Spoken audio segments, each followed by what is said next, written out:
Hali gani mwanafamilia wa channel tupendwa hii hapa ya Bizoza Media. Kama ndo mara yako kwanza, basi nikusihi usisahau kusubscribe, kulike, kushare pamoja na kucomment. Bwana bibie Zuchu amtembelea Nandy nyumbani kwake, na kitu ambacho watu wengi hawakuweza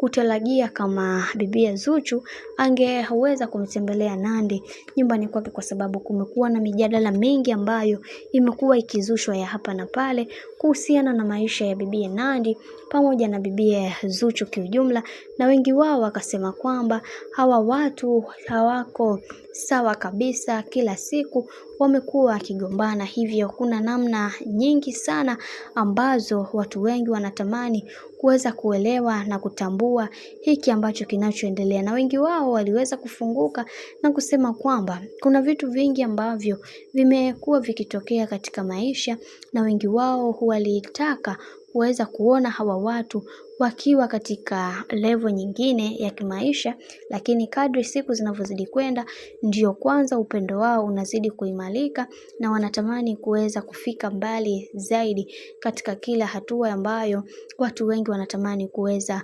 kufika. Na tumeweza kuona wengi wao waliweza kufunguka na kusema kwamba katika kila hatua ambayo watu wamekuwa wakipitia, na tunatamani kuweza kuona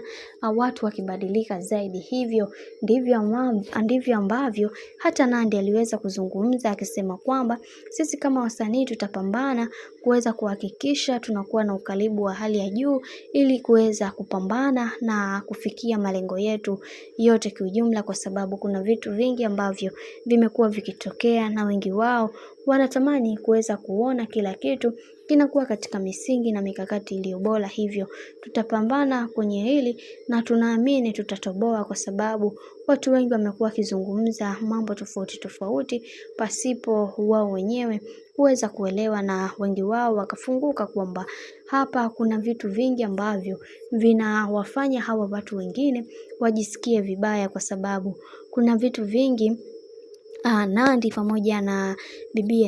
bibie Zuchu amekuwa akivifanya kwa ukaribu wa hali na mali. Hivyo kwenye hili yatupaswa kuweza kuhakikisha kila kitu kinakuwa katika msingi na mikakati iliyo bora, kwa sababu kuna vitu vingi ambavyo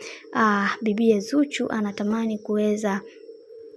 anatamani kuweza kuvifanya, na wengi wao wameweza kufunguka na kusema kwamba kwenye hiki ambacho kinachoendelea sasa, wacha tuone mwisho wa haya yote, kwa sababu wengi wao wanatamani kuweza kuhakikisha kila kitu kinakuwa katika misingi na mikakati iliyo bora. Hivyo yatupaswa kuweza kuhakikisha kila linalotokea katika maisha liwe katika misingi iliyo imara na kuweza kufikia malengo yetu, na sio kuanza kuwapa